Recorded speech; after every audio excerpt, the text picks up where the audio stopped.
Uma casa de apostas feita por paranaenses para paranaenses. A Betplay Paraná chegou para te entregar as melhores odds, os melhores mercados e, óbvio, muito Atlético Paranaense. Espero você lá pra gente poder se divertir junto. Olha, futebol é um esporte extremamente cíclico, né, minha rapaziada? E se o papo que poderia ser o último jogo do técnico Maurício Barbieri antes do jogo, ele era extremamente real. Acho que ganha uma sobrevida pelo jogo, pela vitória, e acho que ganha uma sobrevida também pela coletiva. Vamos ouvir um trechinho do meu amigo Vincenzo Dalicani, que deixou a pergunta lá, e para mim foi o trecho mais importante que a gente teve na coletiva. Vamos ouvir com cuidado, tá? Vou fazer uma espécie de react. Então, veja bem, eu esperar, dentro da minha função ou na minha vida, ter uma sensação de segurança em tempo inteiro, ela é ilusória. Eu preciso fazer o melhor que eu posso com as condições que eu tenho, né? No momento presente. Amanhã eu tenho, né? No momento presente. Amanhã eu não sei.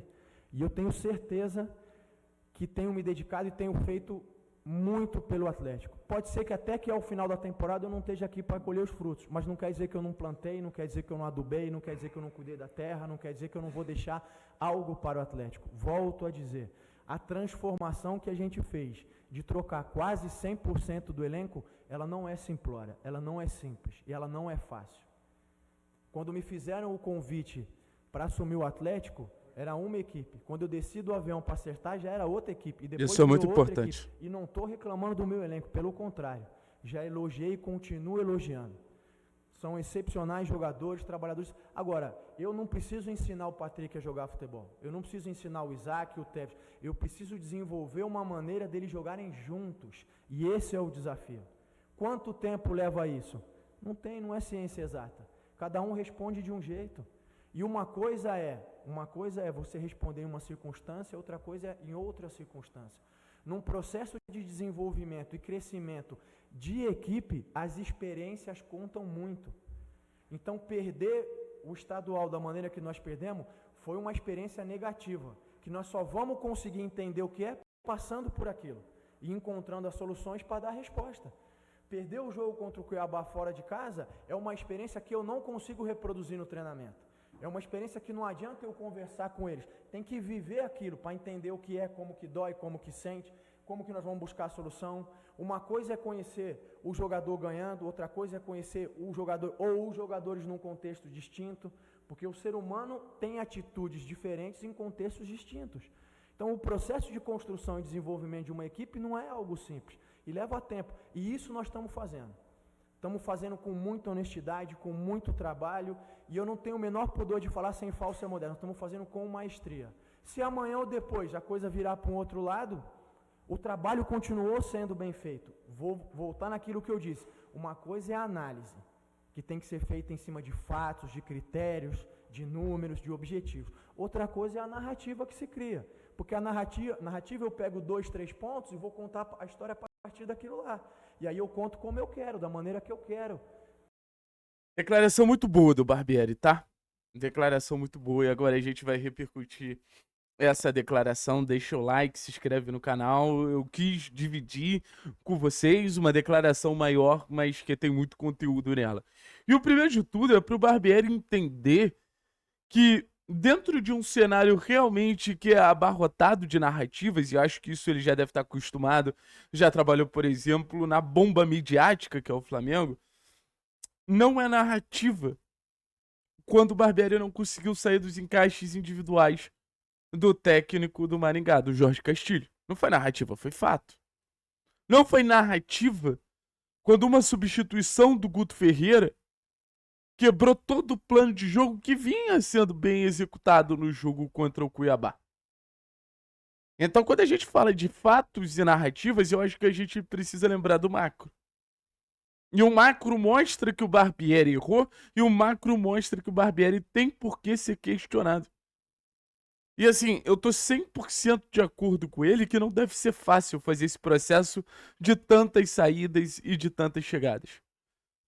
E eu concordo amplamente com ele que o trabalho que vem sendo feito até aqui, com as ferramentas que a gente tem, Eu acho que tem mais pontos positivos do que pontos negativos. Só que, eu acho que a gente tá num cenário, isso voltando totalmente pra análise. Análise de fatos, zero narrativa. A gente tá num cenário que a gente às vezes precisa comprar narrativa. E talvez seja isso que o Barbieri tenha que entender. Quando a gente fala de narrativa, a gente não fala de mentira. A gente fala de uma perspectiva. E a perspectiva que a gente quer ver é de um Atlético protagonista. Eu acho que não existe narrativa dentro de uma disputa de Série B que converse tanto com o Clube Atlético Paranaense do que um Atlético protagonista, porque aí a gente volta para análise, para os fatos, porque o Atlético tem o melhor time. E se eu duvidar, o Atlético tem até o melhor treinador. No jogo contra o CRB ficou mais uma vez muito claro como a questão qualitativa do nosso elenco faz a diferença. Como poder tirar um Tevez do banco faz a diferença. Como poder contar com o Velasco vindo do banco faz a diferença. Que seja um Renan Peixoto. Ter um time titular com o Zapelli, com o Esquivel, com o Isaac, que jogaram uma barbaridade. Uma zaga com o Léo e com o Abraão. Então, no final das contas, ele tá certo de dar essa porrada. Acho que o futebol precisa ser analisado. Talvez eu seja uma das pessoas que mais levante essa bandeira. E eu acho que muitas vezes são injustos mesmo. E acho que, como ele falou, não tem time certo pra a gente ver um trabalho acontecendo de maneira tão fluida e equilibrada como se cobra. Mas o que tá se cobrando não é isso. Ou pelo menos o macro do que tá se cobrando não é isso. A maior parte das cobranças são em relação aos seus erros. E eles existem. E assim, qualquer treinador que chegar vai continuar errando. Qualquer treinador que chegar vai continuar deixando a desejar em alguns pontos, em alguns aspectos. É natural. Só que o grande ponto é, ele vai continuar sendo cobrado também. Então acho que no final das contas o Barbieri nesse ponto ele acerta muito. Mas eu acho que ele afasta um pouquinho de responsabilidade. E eu volto a dizer, o Atlético ainda pode crescer. O Atlético ainda pode melhorar. E aí que vem a pergunta de $1 milhão. O Atlético vai crescer? O Atlético vai melhorar? A gente vai ter esses mecanismos para esse time jogar de maneira mais fluida e desenvolta, com o Barbieri ou sem o Barbieri? O Barbieri, ele é um personagem que ele consegue tirar desse time coletivamente, individualmente o melhor, ou a gente vai ter que ir pro mercado para buscar novas peças? E eu volto a dizer, para mim o trabalho do Barbieri não é inquestionável. Mas o trabalho do Barbieri, ele é um trabalho que deu os primeiros passos, como ele falou. Plantou a sementinha, adubou. Uma troca de treinador pode ser muito nocivo para tudo que a gente quer ter na temporada. Uma troca de treinador pode atrapalhar muito tudo que a gente quer ter na temporada. Pode atrapalhar demais. Então, assim, o que eu quero trazer para vocês é: talvez o Barbieri mereça uma nova chance. Mas uma nova chance não significa que tudo que a gente tá vendo é satisfatório. Eu ainda acho que o trabalho do Barbieri, com todas as dificuldades que ele tem, pode render mais, deve render mais. Eu só não sei se ele vai conseguir fazer com que esse grupo renda mais. Mas a convicção que ele fala me lembra muito do Varini. Naquela entrevista na Tretes, quando ele deixa o Atlético e ele fala muito claro: eu tenho convicção no trabalho. O Barbieri, ele me conquistou exatamente nesse ponto, demonstrando convicção no trabalho.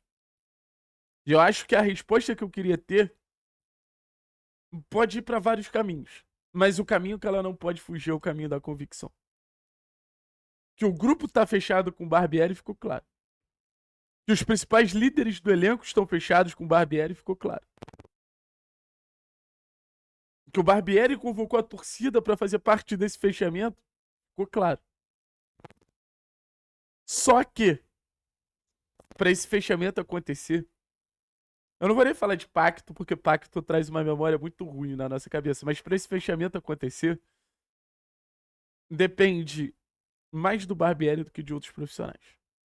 Depende mais da gente encontrar essa fluidez e esse equilíbrio, que eu sei que não é simples, do que de qualquer outro profissional do Atlético. Quando o Barbieri chegou, eu falei: pra gente ter um ano bem sucedido, a gente precisa ter o Barbieri como verdadeiro protagonista. A gente precisa ter o Barbieri como o cara que comanda esse time de maneira acima de qualquer um. Quando a gente fala de Atlético, a gente tem que falar de Barbieri. E assim, quando a gente fala das derrotas do Atlético, a gente fala muito do Barbieri. Eu quero fazer o que eu vou fazer daqui a pouco, daqui a alguns minutos. Falar de como o Barbieri influenciou na vitória. Mudando o esquema tático, mudando a maneira do time atacar. E deu muito certo. Aproveita essa nova chance. Ganha do Novo Horizontino. Conquista um pouquinho de crédito, conquista um pouquinho de paz. Controla mais os jogos. E aí eu tenho certeza que o seu trabalho vai ser mais reconhecido, porque eu tenho certeza que você tá trabalhando muito. Quem é trabalhador, quem trabalha muito, reconhece quem trabalha muito. Eu volto a dizer, a convicção é fundamental pro time ter sucesso. Valeu, pessoal. Tamo junto, é nóis. E você? Daria ou não daria mais uma chance pra Maurício Barbieri?